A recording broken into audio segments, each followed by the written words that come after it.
Nakatitigan ng siklistang yan ang nilampasan niyang rider sa Cainta, Rizal. Ilang sandali lang, huli kam na sinundan siya ng rider at binundol. Sumemplang ang siklista at natamaan pa ng isang tricycle sa kabilang lane. Nawalan siya ng malay at nagtamo ng mga sugat at bukol sa katawan. Kwento ng siklista, nasa bike lane siya noon nang ilang beses daw siyang businahan ng rider. Umalis daw siya sa bike lane at nakita raw niyang masama ang tingin sa kanya ng rider. Kumuha raw siya ng cellphone para kunan ng larawan ng nakamotorsiklo, bagay na ikinagalit nito. Naghain na ng reklamo sa Cainta Police ang siklista. Makikipag-ugnayan naman ang pulisya sa Land Transportation Office para matukoy ang rider sa video.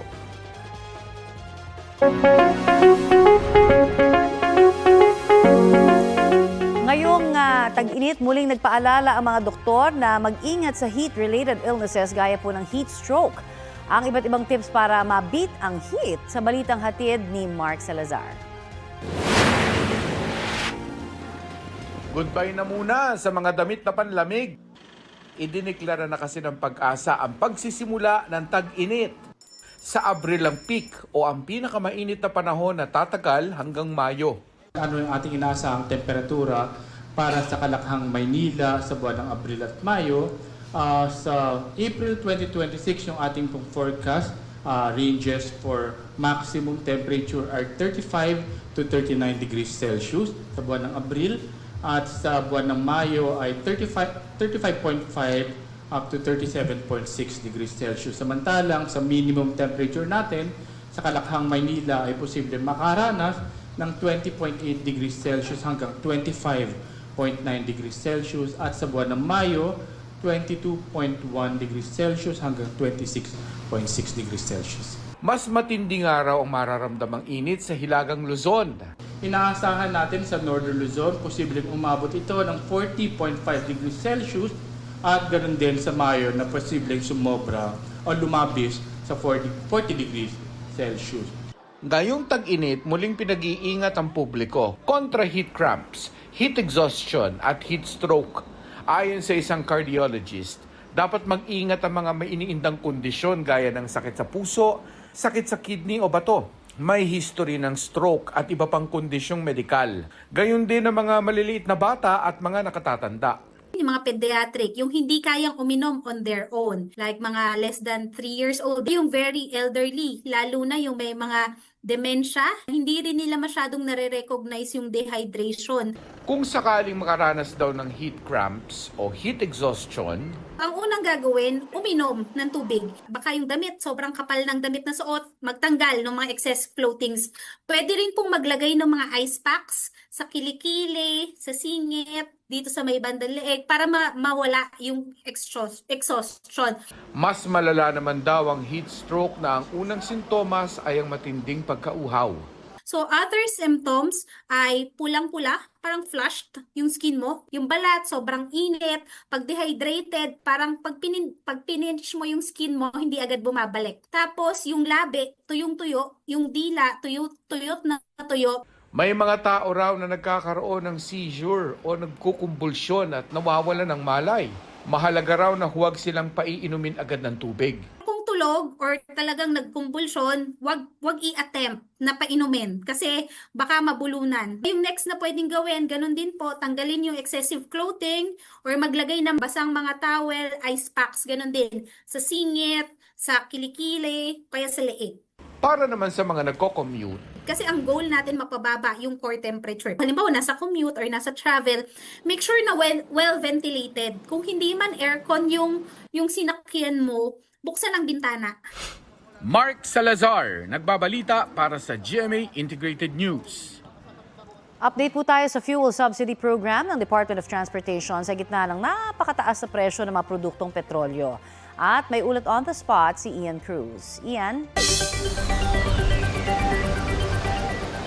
Yes, Connie, pinangunahan nga ni Pangulong Bongbong Marcos ang pagbibigay ng fuel subsidy ito sa PITX kanina. Connie, tiga 10,000 pesos ang nakuha ng mga operator para nga sa bawat unit ng kanilang mga bus. Paraan daw ito para matulungan ang mga bus operators na nahihirapan na sa tindi ng taas ng presyo ng langis. Paraan din daw ito ay sa Pangulo para matulungan din ang mga commuter para hindi na mag-alala na may magtataas ng pamasahe. Una nang sinuspindi ng Pangulo ang fare hike sa public utility vehicles. Ayon sa Pangulo, kailangan ng pagtutulungan ng private and public sectors para sa kapakanan ng lahat.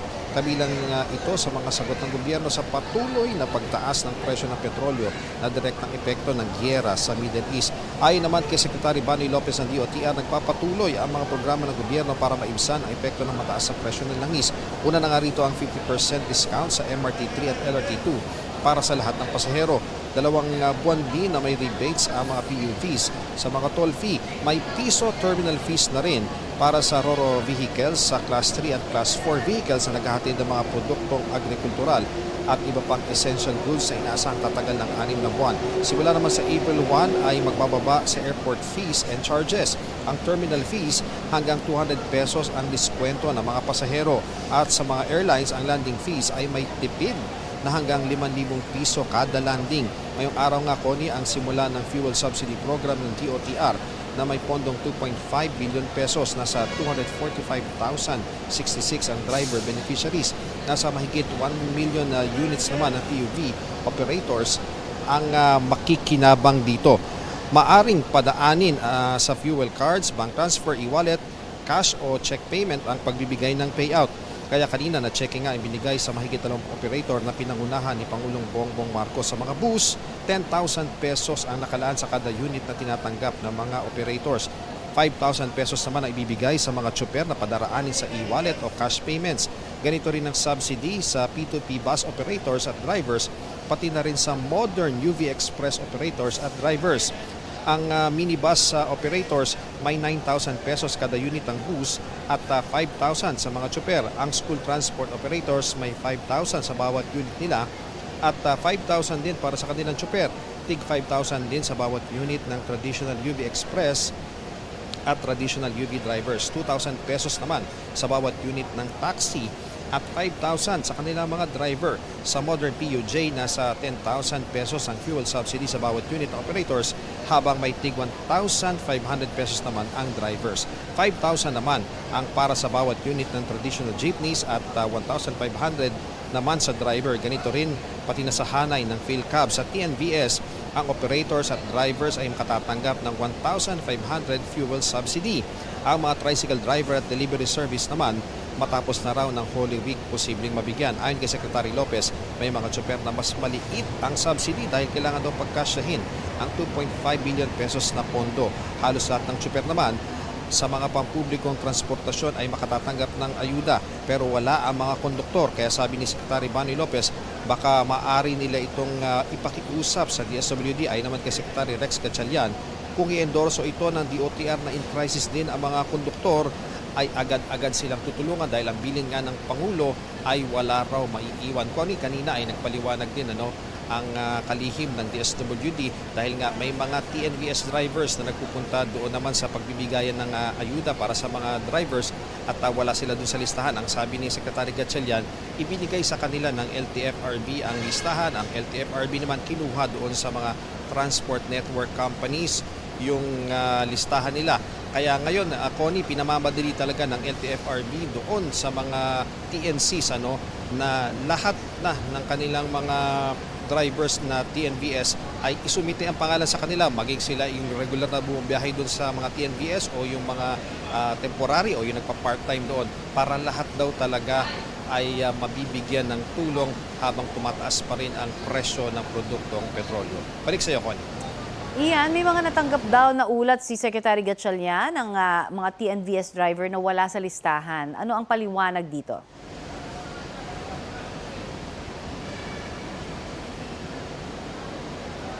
Connie, ulit ang iyong katanungan. Yes, may mga natanggap daw si Secretary Gatchalian ng mga TNVS drivers na wala sa listahan. May paliwanag na ba sila tungkol dito? Yes, Connie, ang sinasabi talaga ng DSWD, kinuha lang nila ang kanilang mga listahan mula sa LTFRB. Ang LTFRB naman, ang sinasabi, tinanggap lamang nila ito mula doon sa mga TNCs, yung mga namamahala ng mga TNVS drivers. Pero ngayon, Connie, talagang kailangang, ang sinasabi kasi ni Secretary Gatchalian, may mga TNCs na sinasabi na cut off daw ang DSWD pero hindi raw yan totoo dahil lahat daw ng isusumiting pangalan sa kanila basta na-certify ito ng LTFRB ay bibigyan nila ng karampatang ayuda. At Connie, ang idinidiin ni Secretary Gatchalian, huwag mag-alala ang mga TNVS drivers kung wala sila doon sa mga nakalista ngayon, sapagkat kapag naayos yung kanilang pangalan doon sa clean list ng DSWD ay maaring magtakda ng panibagong o tinatawag na special payout day itong DSWD para mabigyan yung mga wala ngayon sa listahan ko. Maraming salamat, Ian Cruz. Ito ang GMA Regional TV News. Patay sa engkwentro ang isang lalaking inaaresto ng mga pulis sa San Fernando, Cebu. Ang lalaki, suspect sa pamamaril sa isang naglalako ng fruit salad. Balitang hatid ni Marie Dumabok ng GMA Regional TV. Sunod-sunod na putok ng baril mula sa malayo ang narinig sa sitio Bulok-Bulok, Barangay Sangat sa San Fernando, Cebu. Nauwi na pala sa engkwentro ang hot pursuit operation ng pulisya laban sa 44 anyos na lalaking suspect sa pamamaril. Nakipagbarilan umano ang suspect sa mga rumisponding pulis. Halos 5 oras nagtagal ang barilan hanggang sa rumispondi na rin ang mga pulis sa kalapit na lungsod. Ayon sa pulisya, armado ang suspect ng iba't ibang long firearm at mga armas. Kalaunan, biglang nagliyab ang bahay nito habang nasa loob pa ang suspect. Inaalam pa ang sanhi ng sunog. Sinubukan pa raw tumakas ng suspect mula sa nasusunog na bahay. Pero dito na umano siya nabaril at napatay ng mga pulis. Nakastorya po nako ang anak niya karon, gitawagan niya during atong negotiation na mo, nananghid na daw, nag-I love you na yan, nananghid upuan ba, kanang di siya mo surrender daw. Hinuhuli noon ang suspect dahil sa pagbaril at pagpatay umano sa naglalako ng fruit salad nitong Sabado. Nangyari ang krimen ilang metro mula sa tinitirhan ng suspect. Base sa inisyal na investigasyon, pinaghinalaan umano ng suspect na asset ng mga pulis ang biktima. Nagpapagaling naman sa ospital ang isang pulis na nasugatan sa engkwentro. Sinisikap makuha ng GMA Regional TV ang panig ng pamilya ng napatay na suspect. Marie Dumabok ng GMA Regional TV, nagbabalita para sa GMA Integrated News. Bumaba mula sa driver's side ng kotseng yan ang isang babae sa Sao Paulo, Brazil para sunduin ang isa niyang anak. Ilang sandali lang, sumalisi ang isang lalaki, sumakay sa kotse at tinangay ito. Nagpanik ang ginang dahil nasa loob ng sasakyan ang 2 buwang gulang niyang sanggol. Inireport sa pulisya ng ilang saksi ang nangyari at hinabol nila ang sasakyan. Natagpuan kalaunan ng kotse na inabandona halos 3 kilometro mula sa pinangyarihan ng carnapping. Ligtas sa loob ang sanggol na dinala sa ospital para sa medical check-up. Ayon sa mga otoridad, inabandona ng suspect ang kotse nang mapansing hinahabol pa rin siya ng mga saksi. Sinubukan pa niyang tumakas. Nahuli naman siya ng mga saksi hanggang dumating ang mga otoridad. Para naman po sa grupong Pamalakaya, hindi na nga sapat, mabagal pa ang ayuda para sa mga mangingisda na patuloy na nalulubog dahil sa epekto ng napakamahal na presyo ng petrolyo. Kaya kausapin na po natin si Pamalakaya National Chairperson Fernando Hicap. Magandang umaga po sa inyo. Si Connie Season po ito. Gandang umaga, Connie, at sa ating mga taga-panood, taga-subaybay. Sir, bakit nga ho ba nyo nasabing hindi na nga sapat, mabagal pa yung pamimigay ng ayuda sa inyo pong hanay? Oo, kasi yung pangako nila na 3,000, actually sabi nila 2025 budget pa to, para doon sa fuel subsidy. Hanggang ngayon wala pa, halos 3 linggo na itong sumirit yung presyo ng gasolina na halos doble na yung gastos ng mga mangingisda. Kaya napakabagal at wala pa talagang natatanggap yung mga mangingisda. Maliban doon, Kuni, ay talagang kakarampot, Kasi ayon sa DA, ang kaya lang na allocation nila para sa mga mangingisda ay 14,000 o sabihin natin mga 15,000 na mga mangingisda. Yung registered fishing boat, municipal water, is more than 300,000. I see. At gaano ho ba katindi, pakikwento lamang, yung effect nito pong napakamahal na presyo ng petrolyo sa ating mga mangingisda? May mga hindi na ho ba pumapalaot dahil sa wala na hong panggasta sa kanila pong gas? Yes, tama po yun, Tony. Actually, bago pa man tumaas to, dahil dito sa gera, nasa 80% na yung total na gastos namin na punta dun sa gasolina. Kaya dito tuloy-tuloy na pagtaas, yung ating mga mangingisda, yung iba, hindi na kaya makapangisda, nakikisama na lang doon sa mga mangingisda na mayroon pang kapasidad. Ang isang problema dito, Kuni, dumadami yung magkakasama sa isang bangka. Kung dati-rati, mga 2 at 3 yan, ngayon meron ng 4 hanggang 5. Kaya ang doon, lilit yung parte nila kasi yung taas ng gasolina, dahil kukunin yun doon, sakita na nila dati, dapat, para sa pamilya. Kaya gano'n natin may sasalarawan. Kung makasado dati, sisingap-singap na yung mga mangingisda, ngayon talagang palubog na. Alright, marami pong salamat sa inyo pong ibinigay sa aming impormasyon na yan. At yan po naman si Pamalakaya National Chairperson Fernando Hicap. Maraming salamat, Connie, sa inyong programa. Magkakausap sa kalsada ang 3 lalaking yan sa barangay San Isidro sa Iloilo City. Maya-may rinig na sa CCTV ang pagtatalo nila. Paunti-unti may ilang lalaking lumalabas mula sa bahay. Nang awatin ng isang lalaking nakasando, itinulak siya hanggang hampasin ang kahoy ng lalaking nakaitim ang nakasando. Doon na may nagsimulang manaksak at nagkagulo na ang mga lalaki. Dead on the spot ang 67 anyos na si Johnny Provido Sr. pati ang 2 niyang anak. Sa kabilang pamilya naman nasawi ang 33 anyos na si Tyrone Muya. Sugat na naman ang 2 niyang kapatid. Ayon sa asawa ni Provido, nagsimula ang gulo dahil umano sa transaksyon sa illegal na droga sa pagitan ng kanyang anak at bayaw ng magkakapatid na Muya. Ayon naman sa ama ng mga Muya, ilang beses nagpabalik-balik sa lugar ang anak ni Provido. Noong huli raw ay may dala na siyang patalim. Sila ang itinuturong nagsimula ng gulo ng pamilya Muya. Itinanggi naman ng pamilya Provido na may dalang patalim ang kanilang kaanak. Patuloy pa itong iniimbestigahan ng pulisya. Update po tayo sa pagdinig ng Sandigan Bayan sa kasong malversation kaugnay sa flood control projects. At may ulat on the spot si Maki Pulido. Maki? Isinala ngayong umaga ng prosekusyon si Henry Alcantara, dating district engineer ng DPWH Bulacan 1st District, sa pagpapatuloy ng pagdinig sa kasong malversation laban kay Zaldico at mga dating opisyal ng DPWH ni Maropa. Yan ay para patunayang may beneficial ownership o na si Zaldico pa rin ang tunay na nagmamay-ari ng construction company na SunWest Inc. Kahit pa sinabi noon ni Ko na nag-divest na siya ng kanyang mga interes sa construction company na kanyang itinatag. Sa judicial affidavit ni Alcantara, sinabi niyang ilang beses niyang nakamiting si Ko dahil humihingi si Ko ng mga proyekto sa Bulacan para sa construction company na SunWest. May mga meeting rin daw sa isang restaurant pero para pag-usapan ang pag-download ng pondo para sa mga proyekto pero maaaring gawing kickback.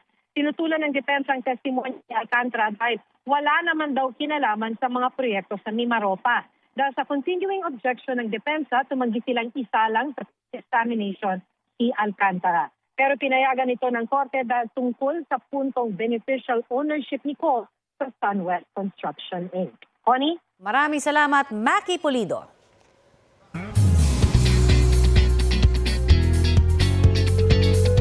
Marami ng hatid na drama feels at intense scenes kahit pilot episode pa lang ng Kapuso musical series na Born to Shine.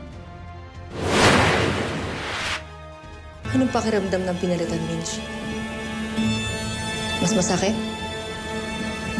Mas matindi pa sa sakit na binigay mo sa akin. Ipapakita ko sa inyo. Hindi niyo ako mapapabagsak dahil sa pagtanggal niyo sa akin dito sa Rosabelas.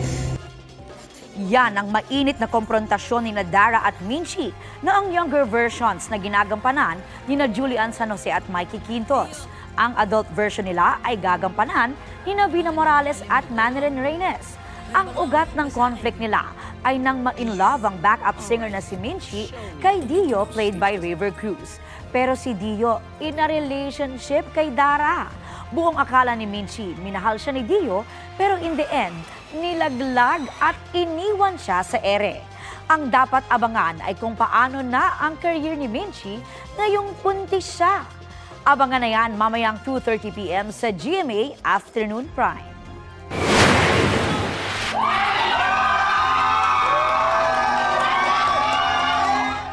All-out support ang cast members at production team sa pilot episode ng Born to Shine. Sama-sama na lang itong pinanood kung saan na-witness sa inyong mare ang kanilang excitement at saya. Ang isa sa mga bida sa series na si Zephanie naging emosyonal. Maraming salamat po sa lahat ng mga kapuso natin na ngayon pa lang ay sumama sa amin sa pilot episode. Sana po samahan nyo kami hanggang dulo ng kwento ng bawat character ng Born to Shine. Bida po natin for today ang isang bibong bata mula sa Mangaldan, Pangasinan. Pagdating sa Englishan, hindi raw kayo uurungan. Come on, let's watch this. My name is Sheila.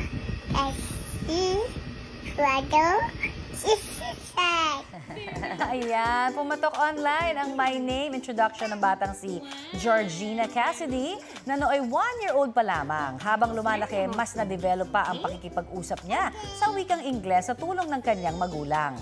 Apart from that, English yan tinuturuan din si GK na magsalita ng wikang Filipino at Pangasinan. Kaya certified na multilingual in the making ang chikiting. At ngayon magtatatlong taong gulang na, benta pa rin sa netizens sa mga eksena ni GK. What's that noise? It's Papa. Let's look. Oh, you look. Gaya ng iba pang video si GK, milyon-milyon na ang views niyan. Kaya naman, trending!